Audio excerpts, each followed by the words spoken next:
यह कथा है लंका के एक शक्तिशाली योद्धा की, रावण का वीर पुत्र इंद्रजीत, जिसने इंद्रदेव को हराकर पाया था यह नाम। माया, ब्रह्मास्त्र और नागपाश का स्वामी। रामायण के युद्ध में जब भी लंका संकट में पड़ी, इंद्रजीत बना उनका सबसे बड़ा सहारा। जब वानरों ने लंका पर आक्रमण किया, तब राक्षसों और वानरों में बड़ा ही अद्भुत घमासान युद्ध हुआ, जिससे वहां रक्त और मांस की कीच जम गई।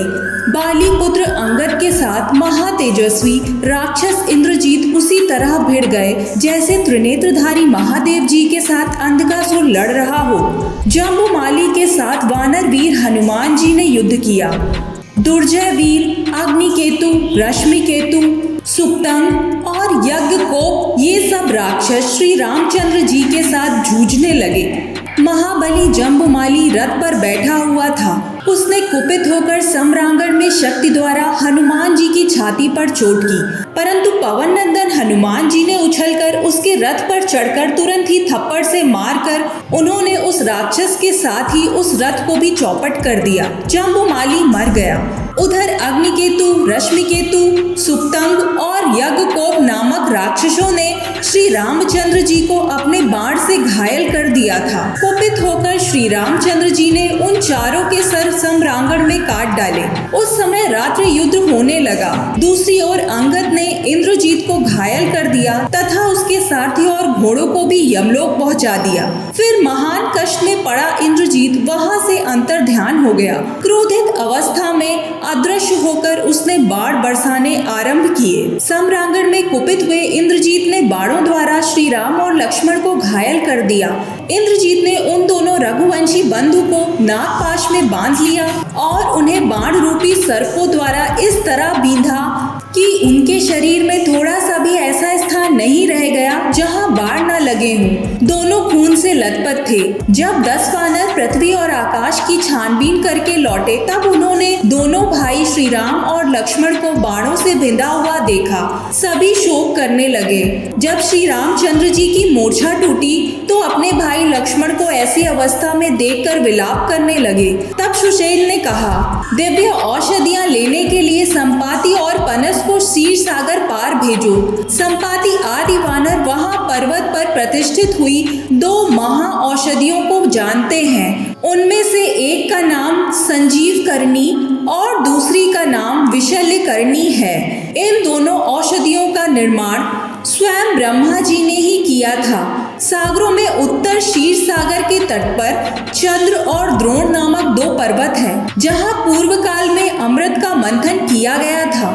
उन्हीं दोनों पर्वतों पर औषधियां विद्यमान हैं। ये वायुपुत्र हनुमान वहां जाएं और औषधियां ले आएं। उसी समय महाबली विंतानंदन गरुड़ जी वहां आए।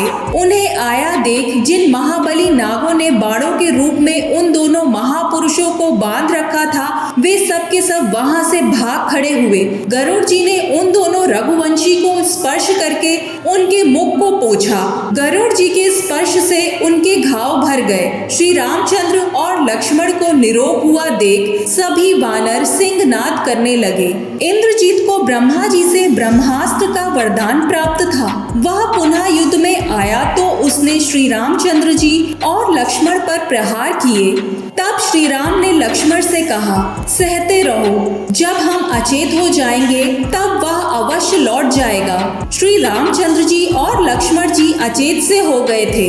ब्रह्मा जी के प्रिय अस्त्र ब्रह्मास्त्र ने दिन के 4 भाग व्यतीत होते होते 67 करोड़ वानरों को हताहत कर दिया था। जब केवल 5वां भाग शयन काल शेष रह गया, तब ब्रह्मास्त्र का प्रयोग बंद हुआ था। वानर सेना को बाणों से पीड़ित देख विभीषण जामवंत जी को देखने गए। जामवंत जी घायल अवस्था में केवल स्वर से विभीषण को पहचान रहे थे।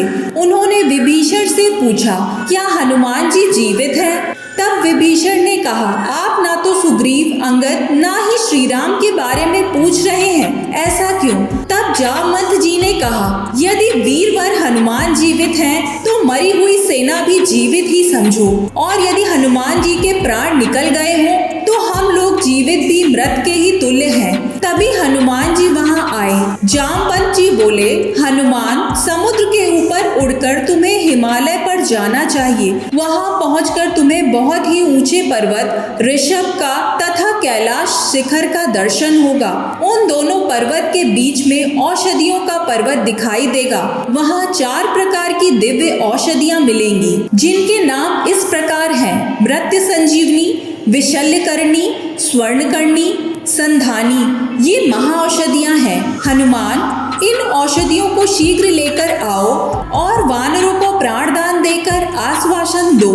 जब हनुमान जी उस शैल पर्वत पर पहुंचे तो औषधियां अदृश्य हो गईं। यह देखकर कि कोई हमें लेने आ रहा है, तब हनुमान जी ने क्रोध में आकर पर्वत ही उखाड़ लिया और वापस लौटकर त्रिकुट पर्वत से उछले। श्री राम जी सहित सभी वानर उन औषधियों की सुगंध लेते ही स्वस्थ हो गए। फिर युद्ध में इंद्रजीत ने मायावी सीता का वध करके सभी को दुख में डाल दिया था।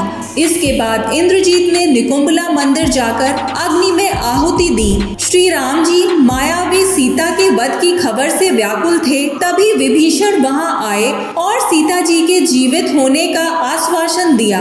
विभीषण ने श्री रामचंद्र जी से कहा, इंद्रजीत जब निकुंभला मंदिर में जाकर होम करेगा और जब होम करके लौटेगा, उस समय उसे सम्रांगण में परास्त करना इंद्र आदि देवताओं के लिए भी कठिन होगा।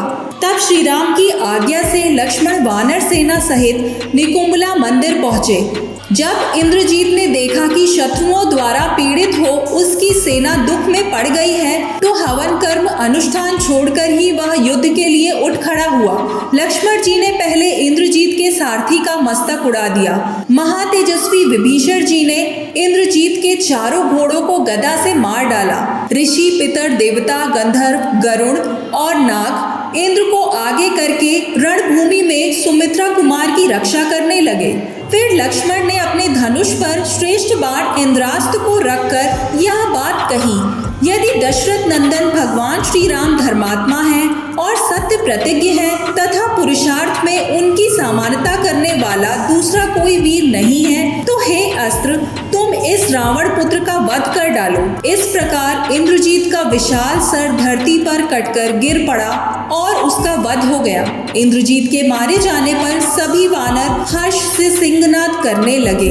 यह कथा वाल्मीकि रामायण से ली गई है। ऐसी और कथा सुनने के लिए वीडियो को लाइक करें, चैनल को सब्सक्राइब करें। जय श्री राम।